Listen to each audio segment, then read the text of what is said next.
हमने शहर को दी एक नई पहचान, हम हैं सिंघानिया बिल्डकॉन।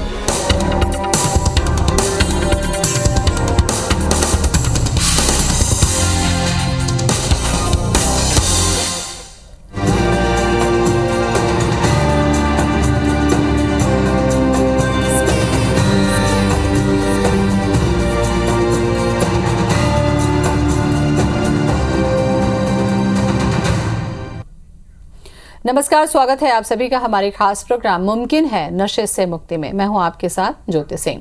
इस प्रोग्राम का उद्देश्य युवा पीढ़ी को नशे के गिरफ्त से मुक्त करना है, उन्हें जीने के लिए सही राह दिखाना है। आज के प्रोग्राम में हम बात करेंगे मेडिकल स्टोर में मिलने वाली दवाओं यानी कि मेडिकल नशे के बारे में, और इसे रोग मुक्त करने में इस्तेमाल की जाती है। लेकिन आज यही दवाइयाँ युवा नशे के रूप में ले रहे हैं। ये बड़ी ही आसानी से मेडिकल स्टोर्स में उपलब्ध हो जाती है, लेकिन बिना डॉक्टर के इजाजत के इन दवाइयों का सेवन करना कितना घातक हो सकता है, इसी पर आज हम चर्चा करेंगे। तो चलिए शुरू करते हैं अपना खास कार्यक्रम।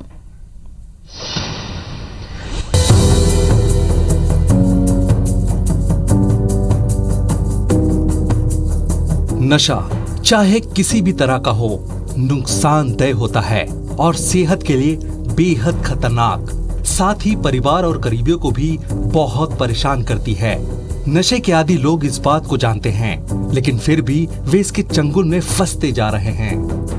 नशे का असर शरीर और दिमाग दोनों पर होता है। जो दवा हमें रोग मुक्त करती है, उसी दवा का उपयोग अब युवा नशे के लिए कर रहे हैं।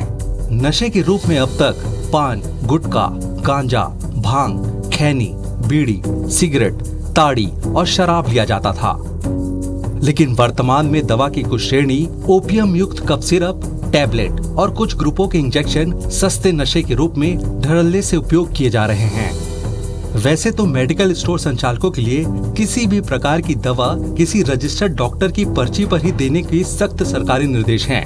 खासकर नशा आदि लत को बढ़ावा देने के काम में आने वाली दवाएं तो बिना डॉक्टर की पर्ची के बेचनी ही नहीं चाहिए। इसके बावजूद भी धड़ल्ले से ऐसी दवाएं बेची जा रही है, जिससे सैकड़ों गुमराह युवक दवाओं से मिलने वाले नशे के आदी होकर अपना जीवन दांव पर लगा रहे हैं। डॉक्टर भी इन दवाओं को इस तरह लेने को धीमा जहर के समान मानते हैं। वैसे किसी भी लत का कोई रामबाण इलाज तो नहीं है, लेकिन मुमकिन है नशे से छुटकारा। तो क्यों ना नशे की लत को छोड़कर जिंदगी की तरफ एक कदम बढ़ाए। Bureau report, IBC 24। मेडिकल नशा अगर आप कर रहे हैं तो ये मान के चलिए कि धीमे जहर को आप अपने शरीर में दे रहे हैं, और आज नहीं तो कल इसका असर आपके ऊपर दिखना ही है, और कई मामलों में तो जान तक चली जाती है। कितना घातक होता है, इस पर चर्चा हम करेंगे। हमारे साथ मौजूद है स्टूडियो में मनोचिकित्सक डॉक्टर नितिन मलिक। डॉक्टर साहब, बहुत बहुत स्वागत है आपका। धन्यवाद। डॉक्टर साहब, आज हम जो नशे के खिलाफ हमारी मुहिम है, इसमें आज जो हम चर्चा कर रहे हैं मेडिकल नशे के बारे में, तो वास्तव में इसको समझना चाहें या हमारे दर्शक जो कार्यक्रम देख रहे हैं और ये जानकारी उन तक पहुंचानी हो, तो मेडिकल नशा वास्तव में है क्या? देखिए, मेडिकल नशा जो हम इस्तेमाल करते हैं, इस शब्द बेसिकली उन दवाओं के लिए इस्तेमाल करते हैं जो कि एक्चुअली में है तो प्रिस्क्रिप्शन ड्रग्स या किसी ना किसी बीमारी के लिए दी जाती हैं, लेकिन उनका मिसयूज़ किया जाता है नशे के तौर पर। तो इनमें कॉमनली जो है वो कुछ नींद की गोलियां रहती हैं जिनको दिया जाता है नींद लाने के लिए, या फिर कुछ ऐसी मानसिक बीमारियों के इलाज के दौरान दिया जाता है जब नींद की कमी रहती है। कुछ ऐसी दर्द निवारक गोलियां रहती हैं जो कि बेसिकली जिनको हम ओपियोइड ग्रुप की दवाइयाँ बोलते हैं, और जो काफ़ी सीवियर दर्द रहता है उसके इलाज के लिए दिया जाता है, लेकिन उनका भी असर दिमाग के ऊपर होता है और वो भी नशे के लिए लोग इस्तेमाल करने लगते हैं।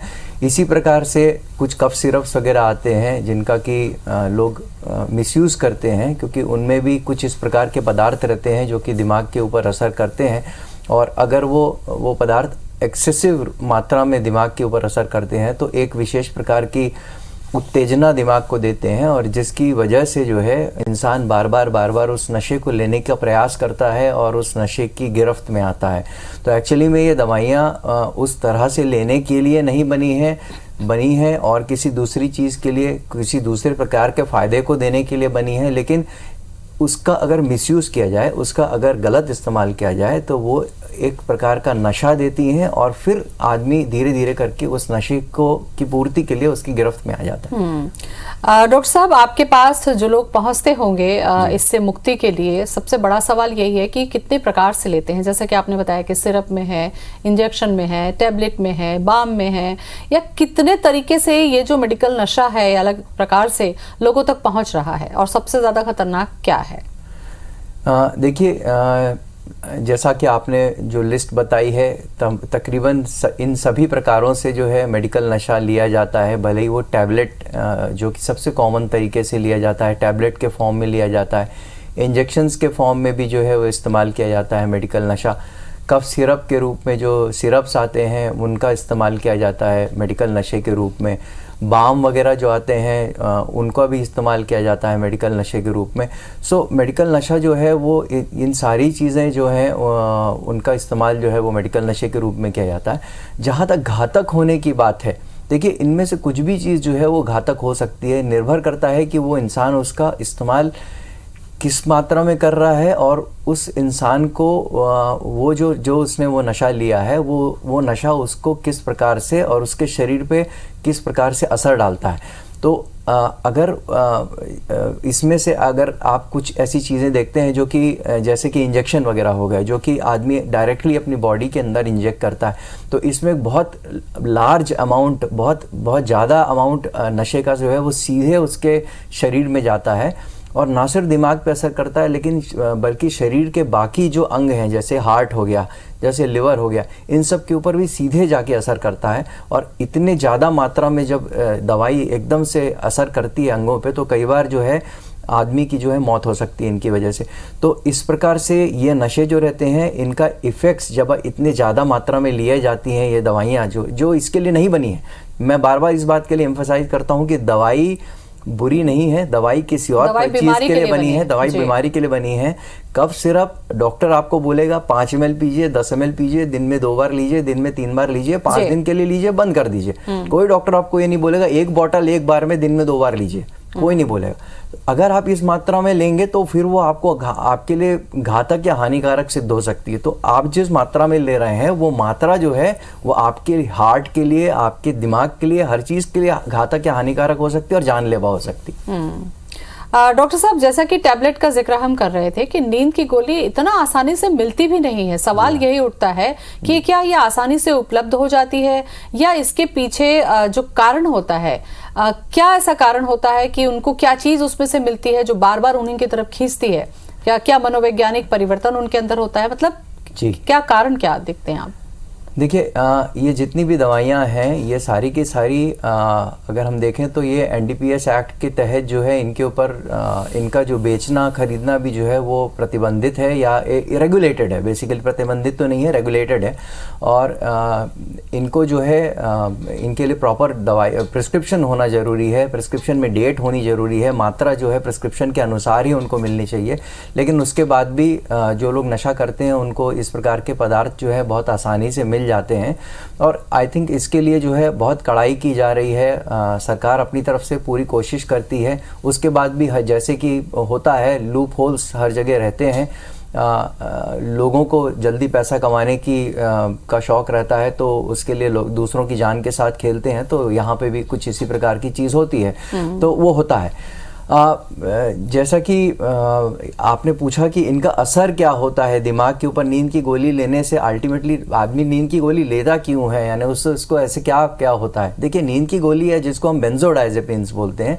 ये बेंजोडाइजेपिन्स जो रहती हैं इनका असर दिमाग के ऊपर जो रहता है उन्हीं सेम रिसेप्टर्स के ऊपर होता है जिसके ऊपर अल्कोहल असर करती है। तो आप सिंपल भाषा में अगर मैं समझाऊं तो दिमाग के लिए अल्कोहल और नींद की गोली इनमें कोई डिफरेंस नहीं है। दिमाग जो है वो अल्कोहल और नींद की गोलियों को एक ही मानता है।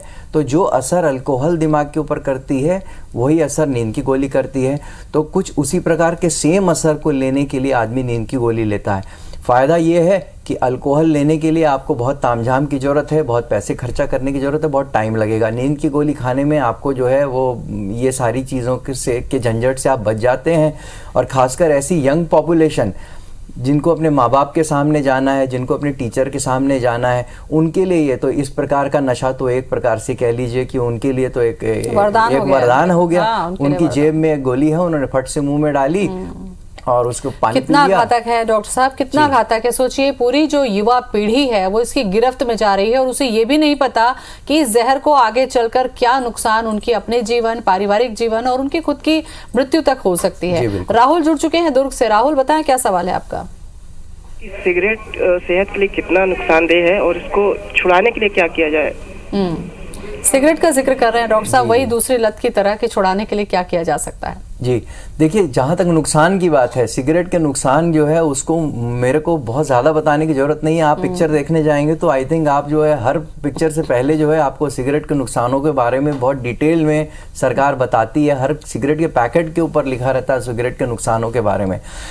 जहाँ तक मैं आपको एक चीज़ बहुत अच्छे से मैं यहाँ एम्फसाइज करना चाहूँगा, सिगरेट हो गया, तम्बाकू हो गया, कई बार हम लोग पूछते हैं एज ए डॉक्टर, हम लोग नशे के बारे में पेशेंट से पूछते हैं आप कोई नशा लेते हैं क्या, तो कई बार लोग तम्बाकू और सिगरेट को नशे के रूप में मानते ही नहीं है, बताते ही नहीं है। हमको स्पेसिफिकली पूछना पड़ता है। जब वो बोलते हैं कि हम कोई नशा नहीं लेते, फिर हम लोग पूछते हैं तम्बाकू के बारे में, तब वो लोग कबूलते हैं कि हम तम्बाकू लेते हैं।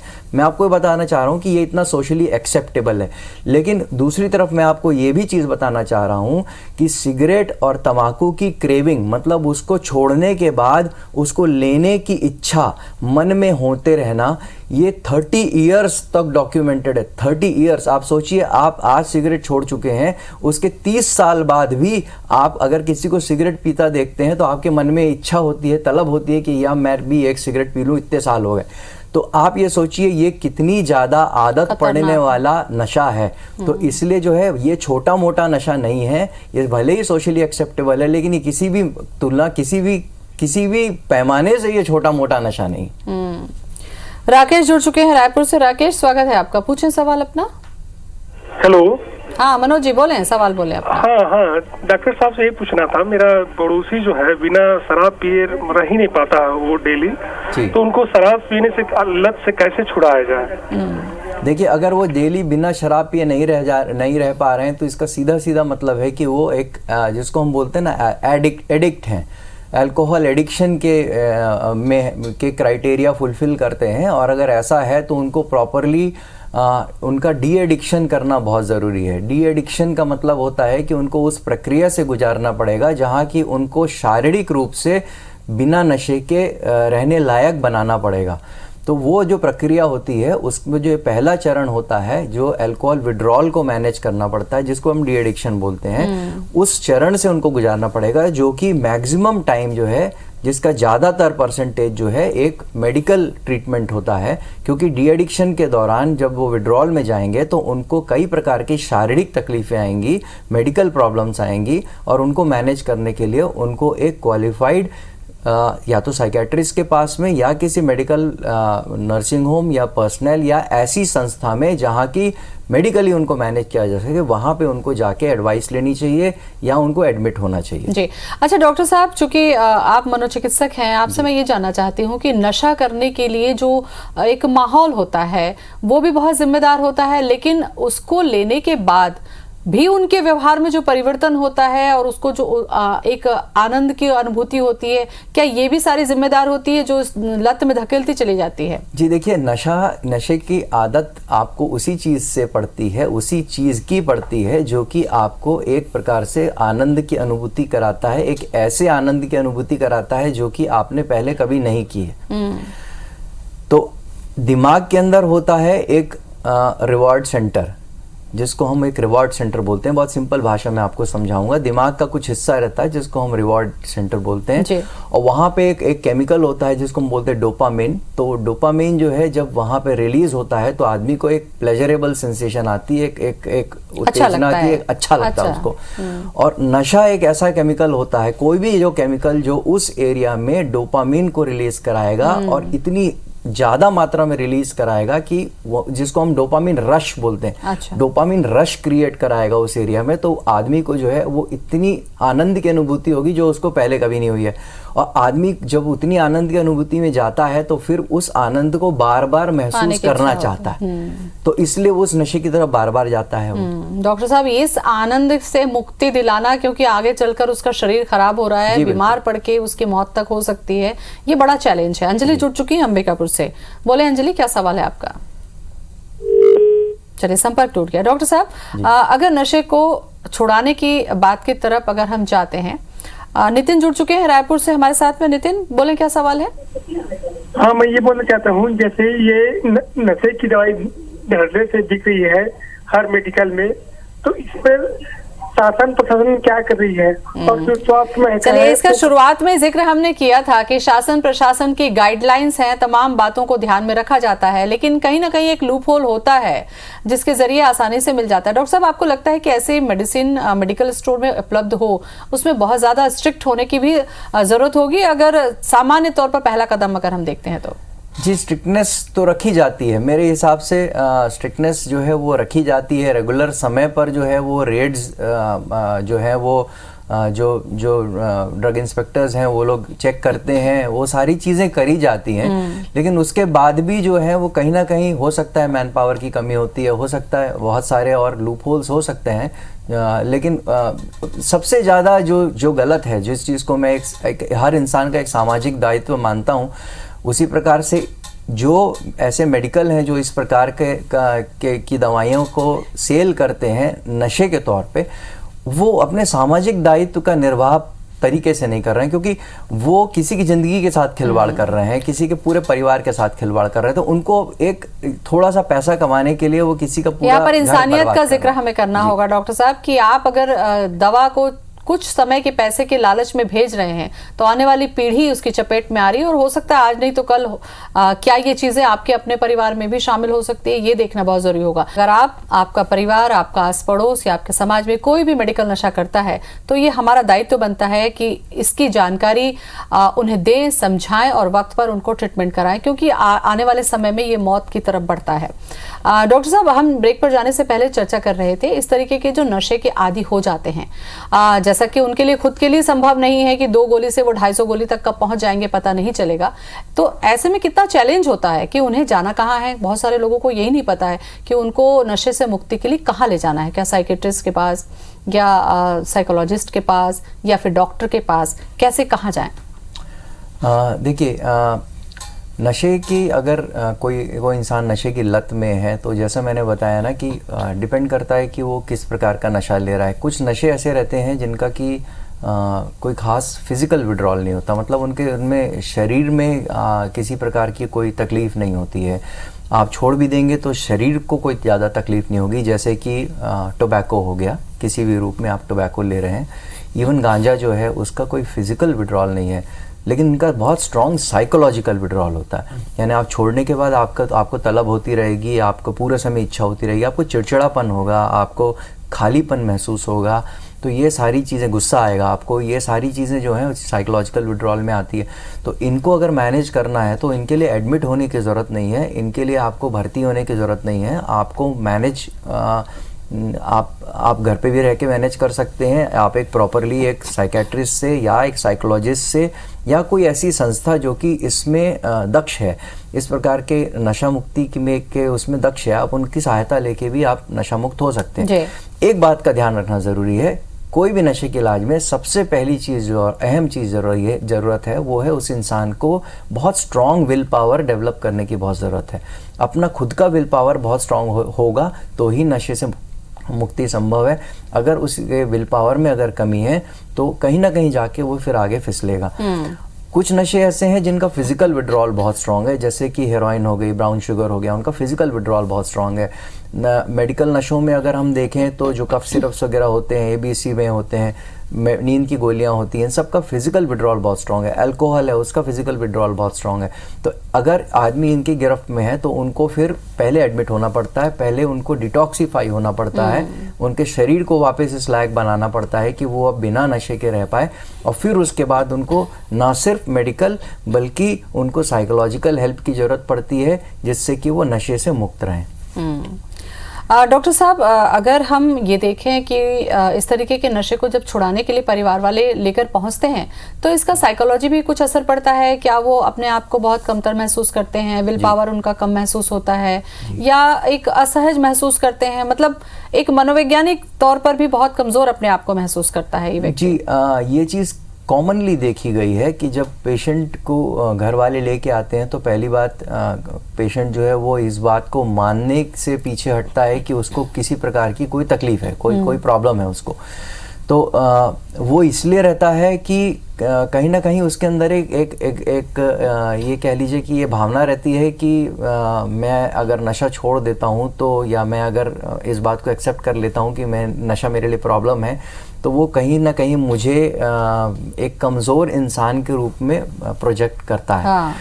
तो उसको उसकी साइकोलॉजी को थोड़ा सा सुधारने की ज़रूरत पड़ती है। जैसे कि मैं अपने हर मरीज को ये चीज़ समझाता हूँ कि भाई नशा छोड़ने वाला जो है वो अपने आप में एक बहुत स्ट्रांग इंसान है, नशा करने वाला जो है वो तो वीक है। जो नशा छोड़ रहा है या जो छोड़ने की कोशिश कर रहा है उसमें बहुत स्ट्रेंथ लगती है, उसमें बहुत ताकत लगती है, उसमें बहुत मानसिक और ये कह लीजिए शारीरिक उसमें स्ट्रेंथ की जरूरत है। तो आप कमजोर कैसे हुए? आप तो बहुत स्ट्रांग हुए, आप छोड़ने अगर की कोशिश कर रहे हो।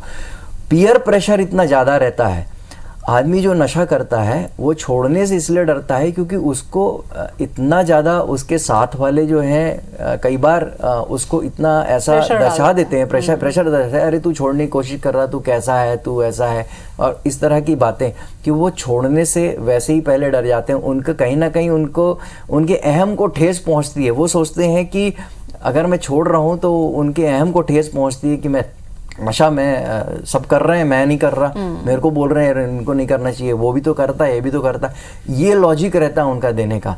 तो उनको समझाना तो कई बार बहुत ज़रूरी होता है। बिल्कुल। डॉक्टर साहब, एज ए साइकेट्रिस्ट आपको लगता है कि इस लत से जो है मुक्ति मुमकिन है अगर परिवार वाले चाहें, अगर वो व्यक्ति चाहे, खास करके यंग जनरेशन है तो माता पिता की जिम्मेदारी हो जाती है? जी बिल्कुल, इस लत से बिल्कुल मुक्ति जो है वो मुमकिन है। जैसा मैंने बोला, सबसे पहले तो विल पावर की बहुत ज़रूरत है, सोशल सपोर्ट की बहुत ज़रूरत है। सोशल सपोर्ट में आपके आसपास वाले जो लोग हैं, आपका इमीडिएट फैमिली हो गई, आपके आसपास के जो आपके फ्रेंड्स हैं, आपके चाहने वाले हैं, जो सही में आपके बारे में चिंता करते हैं, वो लोग आपको कैसा सपोर्ट कर रहे हैं, आप किस माहौल में रह रहे हैं। तो ये सारी चीज़ें जो हैं अगर आपकी पॉजिटिव रहती हैं तो बिल्कुल नशे से मुक्ति बिल्कुल संभव है। ऐसा नहीं है कि एक बार आदमी नशे की गिरफ्त में आ गया तो हमेशा वैसे ही रहने वाला है। कोई भी इंसान, अगर आप उनसे दिल पे हाथ रख के बोलने को बोलेंगे, जो इंसान नशा कर रहा है कितने भी समय से, वो कभी ये नहीं बोलेगा कि मैं ये काम करके मैं खुश हूँ। वो हमेशा ये बोलेगा कि कुछ ना कुछ तरीके से मेरे को इससे बाहर निकाल दीजिए। भले ही वो बाहर कितना भी आपको दिखा रहा होगा कि मेरे को तो कोई तकलीफ नहीं है, लेकिन आप रियली उससे पूछेंगे तो वो बोलेगा मैं इससे बाहर निकलना चाहता हूँ। बिल्कुल, काफी अहम जानकारी डॉक्टर साहब आपने दी। और कोई भी नशा ऐसा नहीं है जो आपको लंबे समय तक केवल खुशी, सेहत और स्वास्थ्य दे। धीमे जहर के रूप में है। बेहतर है इस नशे की लत से बाहर आना, चाहे आप साइकेट्रिस्ट की मदद लें, नशा मुक्ति केंद्र की मदद लें, अपने परिवार की मदद लें, लेकिन इस नशे की लत से बाहर आ जाएं। बहुत बहुत शुक्रिया डॉक्टर साहब आपका हमसे बातचीत करने के लिए। शुक्रिया, नमस्कार। Thank you.